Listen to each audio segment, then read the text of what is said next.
வீட்டில் பச்சை பயிறு இருக்கா? வாங்க 10 நாளைக்கு வச்சு சாப்பிட்ற மாதிரியான ஒரு பாரம்பரிய ஸ்நாக்ஸ் செஞ்சிடலாம். இதுக்கு 1/2 கிலோ பச்சை பயிரை நல்லா கலர் மாதிரி வாசனை வர வரைக்கும் வறுத்து எடுத்து வச்சுக்கலாம்.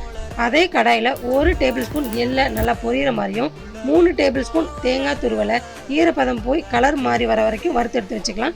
1 கப் பச்சை பயிருக்கு 3/4 கப் கருப்பட்டி, கொஞ்சமாக தண்ணி சேர்த்து ஒரு கம்பி பதம் வர மாதிரி கருப்பட்டி பாகு தயார் பண்ணிக்கலாம். வறுத்த பச்சை பயிர் கூட ஏலக்காய் சேர்த்து நல்லா பவுடர் பண்ணிக்கோங்க. இது கூட வறுத்த எள்ளு, தேங்காய் துருவல், கருப்பட்டி பாகு, நெய் எல்லாம் சேர்த்து நல்லா குழப்புன்னு குழப்பி இந்த மாதிரி உருண்டை பிடிச்சி ரெடி பண்ணி வச்சுக்கோங்க.